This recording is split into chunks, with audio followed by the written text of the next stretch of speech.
Peu avant 3 heures, j'étais de retour à l'hôtel. Le Suisse m'a dit qu'une dame était venue. Elle avait dit qu'elle reviendrait.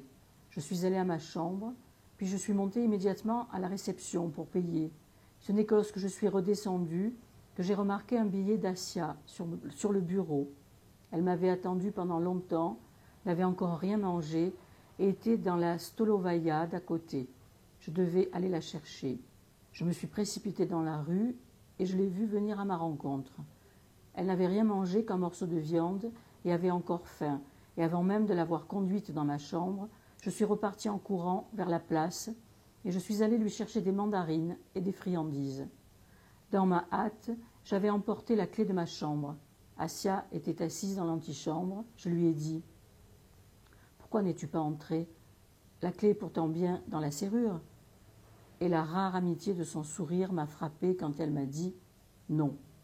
Cette fois-ci, Daga était en bonne forme. Asia avait eu une très vive explication couronnée de succès avec la doctoresse. À présent, elle était chez moi, dans la chambre, sur le lit, fatiguée, mais elle allait bien. J'étais assis tantôt auprès d'elle, tantôt à la table où je lui écrivais des enveloppes avec mon adresse. Tantôt, je m'approchais de la valise et déballais les jouets, mes achats du jour précédent, et les lui montrais. Elle y prenait grand plaisir.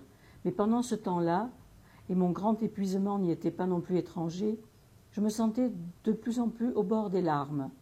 Nous avons encore parlé de différentes choses, comment je pouvais lui écrire et comment je ne pouvais pas. Je lui ai demandé de me faire une blague à tabac, d'écrire. Enfin, comme il ne restait que quelques minutes encore, ma voix a commencé à devenir incertaine, et Asia a vu que je pleurais.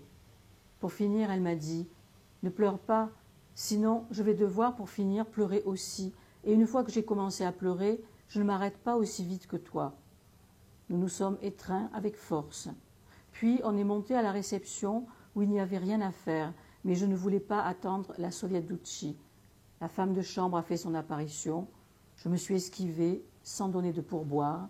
J'ai franchi avec ma valise la porte de l'hôtel et Asia, le manteau de Reich sous le bras, m'a suivi. Je lui ai fait appeler tout de suite par téléphone un traîneau.